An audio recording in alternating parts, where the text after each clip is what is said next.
Community guest Tom New, welcome back to First at 4. He's with WQLN. Love the new digs. Thank you. Yeah, this is great. We love showing them off. Yeah, thank you, thank you.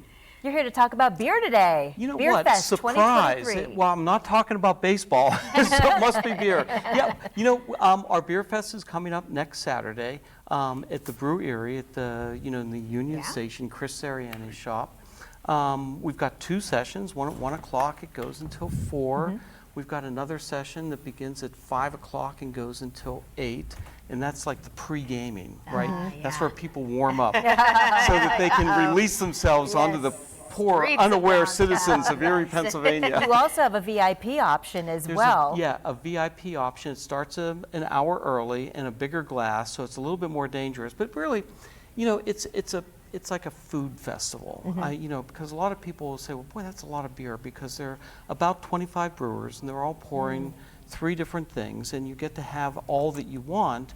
But a lot of people are really there to discover flavors, try to identify what they're, and to talk. Because you learned from Wine on the Lake last weekend, right? People get this close to you and they talk about everything. Yes.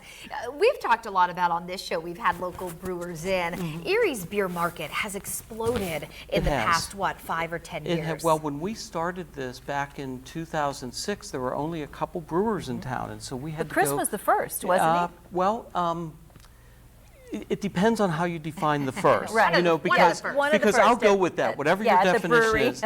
Yeah, because he was in business, but Matt Allen, who's now brewing for John Melody at Russell Brewing, was making beer for Voodoo. Oh. Okay. And then before that, he was making beer for a company called Four Brothers in Titusville. So, but Chris was in.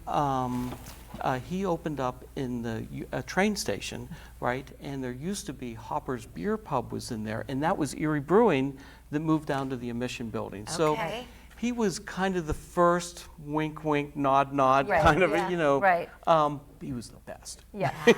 Can you give us an idea of some of the breweries that will be represented? So I even have a note here on some of the ones. We've got one thing that's different is we have Knock and Noggin, and they're north of Newcastle, they're south of Newcastle, they're north of Zelienople, east of Eden, but they're in that part of Pennsylvania, and they're bringing cider. Cider has turned into like this real kind of a deal. I don't know when people started drinking mules, but now they drink them all the time, right? I mean, it's just a go-to drink. Well, cider, I knew that the Guinness family made a kind of a cider, but all of a sudden, the last 5 years, everybody wants cider. And looking at your list, Arundel, Cellars, so it looks like you might have a good mix there of not only a beer of what we think of when we think of beer. There are a lot of different things here. We've got like Twisted Elk is coming in, and they make Belgiums. Voodoo will also be there, and they've got some amazing Belgian beers. You'll find a big surprise, Sprague, that closed down a year ago. Guess what? Remember that little girl in the TV show in the Scary Movie? They're back.